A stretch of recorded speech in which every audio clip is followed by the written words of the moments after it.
तृतीय पाठ सूक्तिसुधा कंठस्थीकरणार्थम। सूक्तिसुधा यह पाठ आपको याद करने के लिए है। आपको ये सारे श्लोक याद करना पड़ेगा और आपको याद करने के बाद यह फिल इन द ब्लैंक्स यानी पूरे श्लोक यहाँ इस लेसन में लिखने के लिए आएंगे। सूक्तय नाम सुवचनानि। सूक्तय मीन्स अच्छे वचन। सूक्ति नाम पठनेन वाक्चातुर्यम वर्धते। सूक्ति के पठन से, सूक्ति मीन्स अच्छी उक्ति, उसके पठन से वाक्चातुर्यम वर्धते, हमारा जो बोलने का चातुर्य है वो बढ़ता है। सूक्ति नाम प्रयोग लेखने भाषणे च प्रभाव जनयति। और सूक्तियों के प्रयोग से लेखन में, भाषण में भी प्रभाव उत्पन्न होता है। लेखन में कैसे? अब जैसे आप निबंध लिख रहे हो तो उसमें सूक्ति लिख दी एक भी, तो उससे आपका जो लेखन है वो प्रभावित होगा। अगर आप कहीं पर भाषण दे रहे हो, स्पीच दे रहे हो, तो उसमें अगर आपने सूक्तियों से स्टार्ट किया या बाद में लास्ट में या फिर इसका प्रयोग कहीं भी किया, तो उससे आपका जो स्पीच है वो बहुत इम्प्रेसिव होगा। तो इसीलिए यहाँ पर बोला है कि उससे प्रभाव जनयति, इम्प्रेस होता है। खिन्नम चापि सुभाषितेन रमते स्वीय मन सर्वदा। तो अगर हमारा कभी मन खिन्न है तो सुभाषित से रमते स्वीय मन सर्वदा, हमारा स्वीय यानी हमारा मन हमेशा, सर्वदा हमेशा रमते, रम जाता है, मीन्स मन लग जाता है। अगर हम उदास भी रहे तो हमने सुभाषित रीड किया तो हमारा मन उसमें ही लग जाता है। श्रुतवान यस्य सुभाषितम खलु मनः श्रोतम पुनर्वांछति। और जो सुभाषित सुनता है वह खलु मनम श्रोतुम पुनर्वांछति। तो जो श्रोता होता है, श्रोतुम सुनने के बाद उसका फिर से सुनने का पुनर्वांछति, पुनः मीन्स फिर से, वांछति यानी इच्छा होती है। अगर कभी सुभाषित किसी ने सुनी तो उसका मन फिर से सुनने को होता है, पुनः इच्छा होती है। अज्ञान ज्ञानवतो अपि अनेन। और जो अगर अज्ञान है, ज़्यादा ज्ञान नहीं है, फिर भी अगर सुभाषित पढ़ते हैं तो वह ज्ञानवत होने लगता है, उसको ज्ञान होने लगता है। ही वशीकर्तुम समर्थो भवेत्। ऐसा इस सुभाषितों में वश करने का समर्थ है। कर्तव्यो ही सुभाषितस्य मनुजै ही आवश्यकम संग्रह। इसीलिए इन सुभाषित का मनुजै ही, मनुज मीन्स मानवों ने, आवश्यक ही जरूर संग्रह, कर्तव्यो ही करना चाहिए। नेक्स्ट, यह व्रत, इसका वृत्त जो है वो शार्दूल विक्रीडित है। आपको इसका यहाँ पर 10th के इसमें कोई ज़्यादा काम नहीं है, लेकिन फिर भी मैं बता रही हूँ। विद्या नाम नरस्य रूपम अधिकम प्रच्छन्न गुप्त धनम। विद्या भोग करी यश सुख करी। विद्या गुरु नाम गुरु। विद्या बंधुजनो विदेश गमने। विद्या परम दैवतम। विद्या राजसु पूजते न तु धनम। विद्या विहीन पशु। विद्या नाम नरस्य रूपम अधिकम, यानी विद्या नाम मीन्स विद्या कैसी होनी चाहिए? नरस्य, वो मानव का, नर का रूप अधिक करती है। अगर कोई व्यक्ति विद्वान है तो हम यह नहीं देखेंगे कि उसने कितने गहने पहने या क्या पहना है, लेकिन अगर वो विद्वान है, होशियार है, पढ़ा लिखा है, तो हम उनका रिस्पेक्ट करेंगे। तो वो प्रच्छन्न गुप्त धनम, वो कैसा धन है? विद्या प्रच्छन्न गुप्त, गुप्त यानी वो उनके अंदर छिपा हुआ गुप्त धन है। प्रच्छन्न यानी छुपा हुआ गुप्त धन है नर के अंदर। विद्या भोग करी यश सुख करी। विद्या भोग करी यानी अगर हम विद्या अर्जित कर लेते हैं, बहुत पढ़ाई कर लेते हैं, तो वो हमको भोग करी यानी एंजॉय करवाती है, यानी उससे जो पैसा कमाते हैं हम उसे एंजॉय कर सकते हैं। यश सुख करी और हमको हमारी यश यानी जो लोग पढ़े लिखे होते हैं उनको यश देती है, यानी वो फेमस होते हैं। सुख करी और सुख भी देती है। विद्या गुरु नाम गुरु, इस तरह से विद्या गुरुओं की भी गुरु है। विद्या बंधुजनों विदेश गमने, विद्या बंधुजनों के विदेश गमने यानी अगर हम कहीं बाहर गए, विदेश में गए, फॉरेन में गए, तो हम अगर पढ़े लिखे नहीं हैं तो हमारी वहाँ पर कोई मदद नहीं कर सकता है। और कहीं पे भी विदेश में कहीं पे भी जाओ, हमको हर बार दूसरों की ज़रूरत पड़ेगी क्योंकि हमारी पढ़ाई उतनी नहीं हुई है। अगर कोई व्यक्ति पढ़ा लिखा नहीं है तो वो पढ़ भी नहीं पाएगा किसी बस पे क्या लिखा है कि एयरपोर्ट पे क्या लिखा है, तो इसके कारण फिर वो आगे नहीं बढ़ पाएगा। लेकिन अगर हम पढ़े लिखे हैं तो हम कहीं पे भी जा सकते हैं। इसीलिए कहा है विदेश गमने बंधुजनों। इसीलिए हमारा जिस तरह से भाई हेल्प करता है उस तरह से विद्या हमारी मदद करती है, इसीलिए बंधुजनों बोला गया है। इसीलिए विद्या को परम देवता माना गया है। विद्या राज सुपूज्यते, विद्या राजा लोग भी विद्या को ही पूजा करते हैं। धन विद्या विहीन पशु, और सिर्फ धन को ही, अगर कोई धनवान बैठा है और कोई स्कॉलर बैठा है तो सबसे पहले राजा किसका माना उसको रिस्पेक्ट करेगा, जो पढ़ा लिखा है। न तो धनम, ना ही धनवान को। इसीलिए विद्या विहीन पशु, इसीलिए बिना विद्या पढ़े पशु बोला गया है। इसीलिए जो पढ़ा लिखा नहीं है वो विद्या के बिना उसको पशु बोला गया है। नेक्स्ट, निंदतु नीति निपुणा यदि वास्तुवन्ति, लक्ष्मी समावेशतु गच्छतु वा यथेष्टम्, अद्यैव वा मरणमस्तु युगान्तरे वा, न्यायात् पथ प्रविचलन्ति पदम न धीरा। यह भी वसंत तिल का वृत्त से लिया गया है। निंदतु नीति निपुणा यदि वा स्तुवन्तु, कभी कभी कुछ लोग निंदा करते हैं, कभी स्तुति करते हैं, या फिर लक्ष्मी भले आए क्या गच्छतु वा, या चली जाए, यथेष्टम यथा इष्टम, यथा यानी इच्छा के अनुसार, इष्टम यानी इच्छा, यथा मीन्स अनुसार।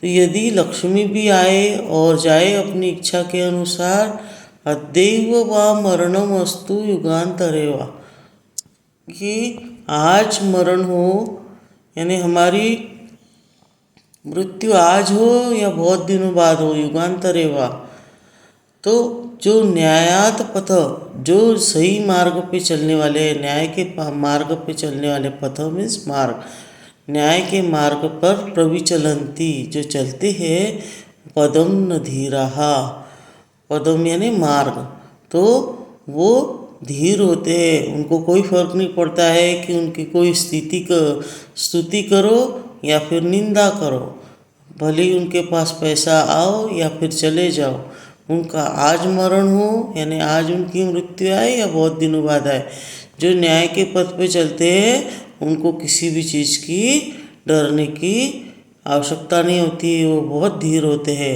ये प्रस्तुत श्लोक नीति शतक से लिया गया है और ऊपर का भी नीति शतक से लिया गया है। नीति शतक में इस तरह से 110 श्लोक है, उसमें से कुछ अच्छे अच्छे श्लोक आपके लिए यहाँ पर इस लेसन में दिए गए, इस पोयम में दिए गए। आत्मनो मुख दोषेण बध्यन्ते शुकसारिका, बकाः तत्र न बध्यन्ते मौनम सर्वार्थ साधनम।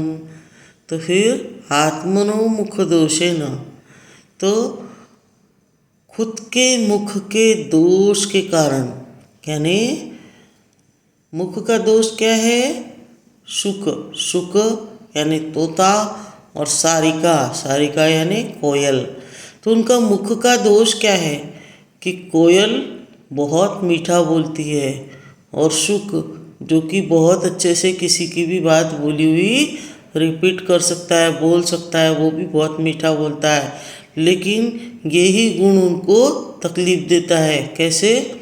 बध्यन्ते, उनको सब लोग बांध लेते हैं क्योंकि वो बहुत मीठा बोलता है।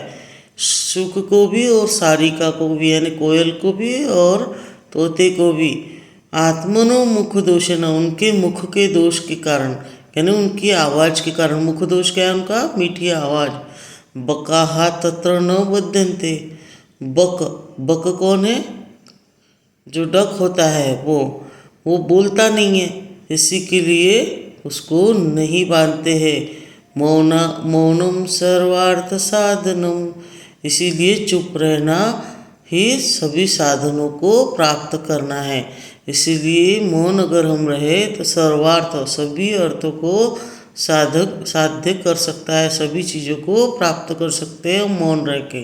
रथस्य एकम चक्रम भुजग यमिताः सप्तसुर्गाः निरालंबो मार्गश्चरणविकलः सारथिरपि रविः याति एव अन्तः प्रतिदिनम् अपारस्य नभसः क्रियासिद्धिः सत्वे भवति महतां न उपकरणे।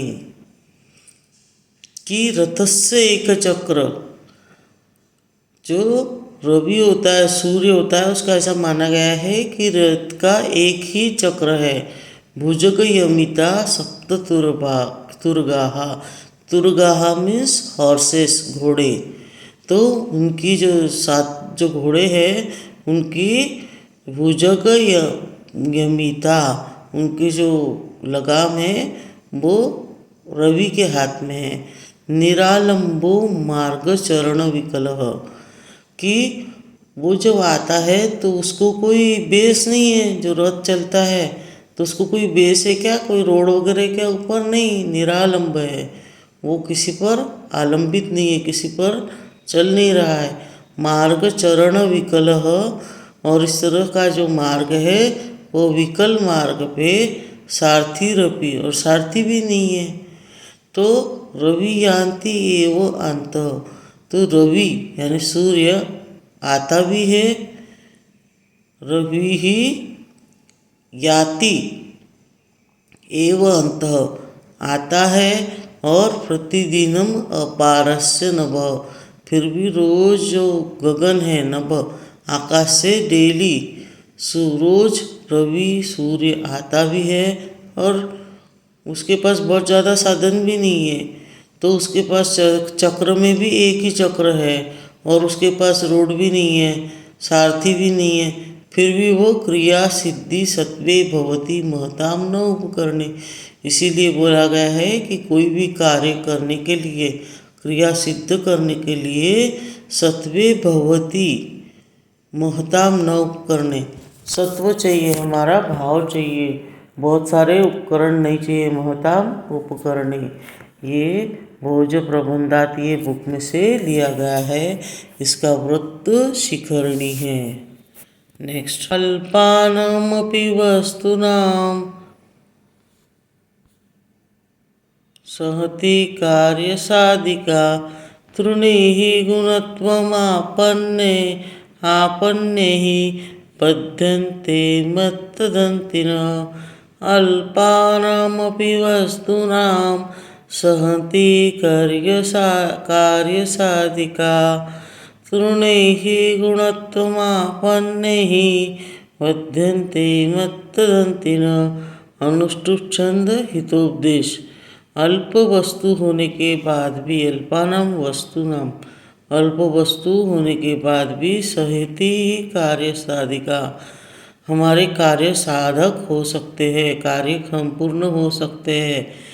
तृणैः गुणत्वम आपन्न, जो घास होते तृण गुणत्वम, उसको ज़्यादा मात्रा में लेने के बाद पद्यन्ते मत्त दंतिन, जो मत्त हाथी होता है ना, वो जो बिगड़ा हुआ हाथी होता है ना, उसको बांधना बहुत कठिन होता है। लेकिन अगर हमने घास को एकत्रित किया बहुत सारे, उसको उससे बांधा, तो बिगड़ा हुआ हाथी भी उस घास के एकत्र आने से बांध सकते हैं, ऐसा इसमें बताया गया है।